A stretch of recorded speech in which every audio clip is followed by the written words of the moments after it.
О, Софи. 16:04 мы вышли сюда. Спасибо.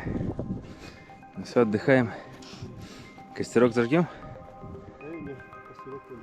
Церемониальный.